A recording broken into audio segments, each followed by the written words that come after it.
everybody, it's me, your boy RJ, and today we're going to change some oil in a Ferris 48-inch mower. It's the Fw35. It's pretty close in the Fw45 is only going to have that like 500-hour tank.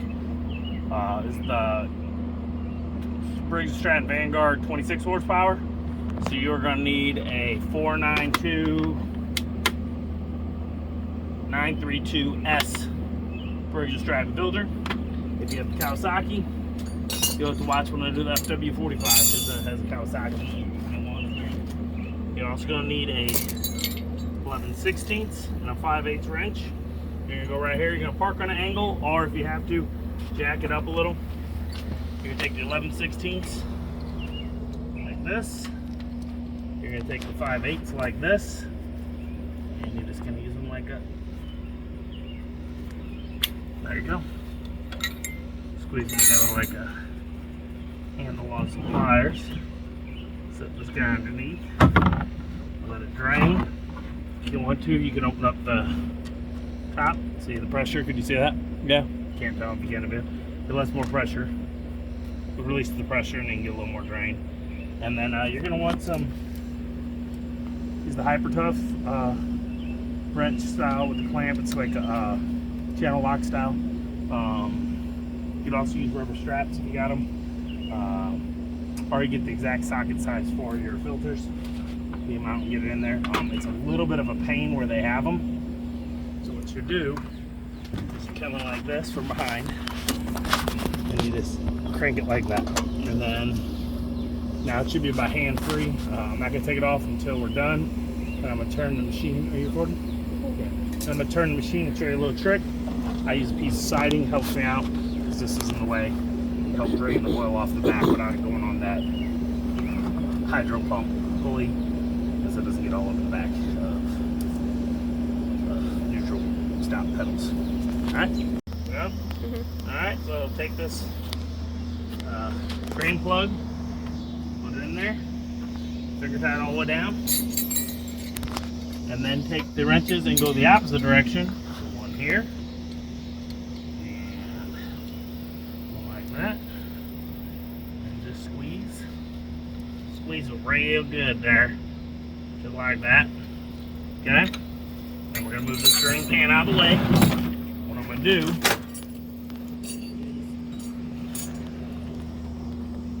I'm tired. All right, drain plug. Tighten it, put the drain pan right under it. Then you take a piece of plastic. As you see, I cut it just for the size. And you're gonna go like this. But I usually loosen that, I do, don't I? I do. Okay. All wrong. Alright, get a ½ inch. Either use the 12-point sided like that. You just want to loosen this just enough that you can move this pulley bracket out of the way like that. Okay, slide to the side just a little. Didn't get it as far as I wanted it on blink. Now it's loose. There you go. Slide that out of the way. Take your piece of siding that I was telling you about. And now that I got that loose, nope, not quite.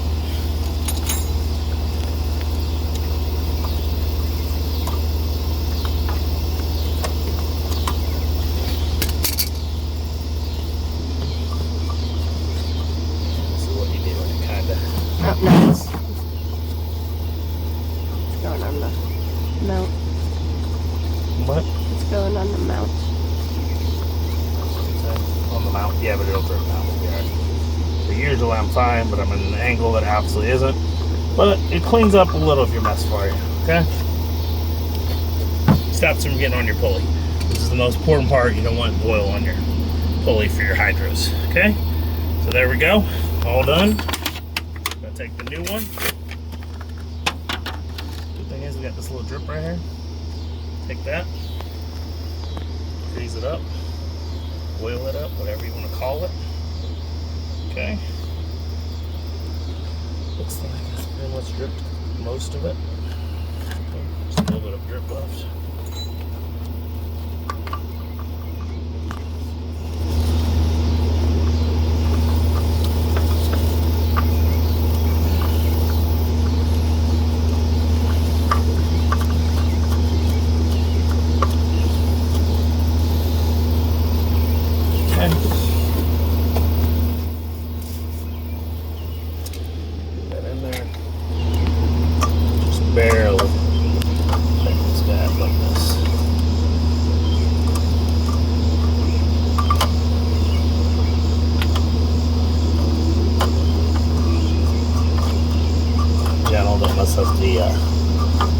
housing of the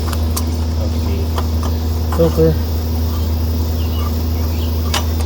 And just feel a little tension on it.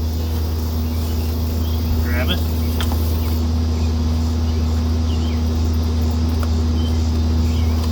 And it should be good if your hand can't. There you go.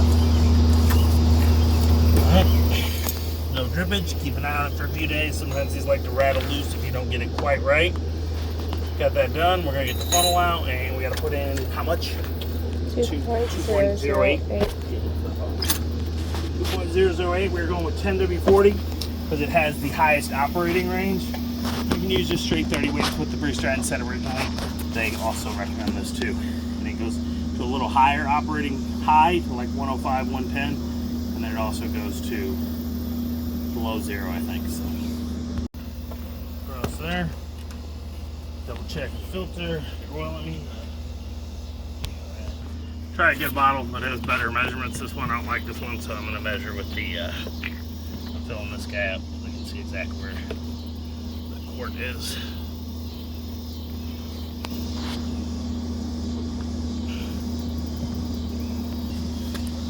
There we go, about a quart exactly almost.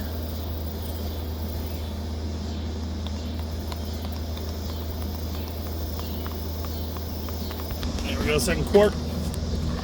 That's all I'm going to put in, then we'll top a little off the next day or so if it is a little low.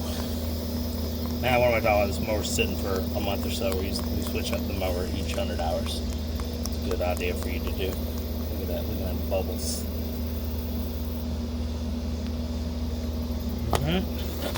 All right, buddy, so let's, all right, buddy. Pop it out. Get under here, make sure you're not leaking. Take this, shove your paper towel in your funnel to protect it from dirt. Put it away. And double check for leakage. Done. And done. I'm gonna let it sit here for a second. We'll start it up, and we're gonna switch out with the other mower, so that's it. I'll put a link to the filters below and those grippers and some wrenches, whatever. Hope you liked it. Please like and subscribe. It would really help us a lot right now, okay? Pulling in a lot, 7,000 views. But other than that, can't even bear electric bill with it, just saying. So, yeah, hope you liked it. Like, subscribe, like I said. I have another home mower video. I'll put in the description the link to all the other mower repairs I did. You can look at my videos for trucks and stuff. As always, I'm RJ. Seize the day, each and every day. Bye-bye.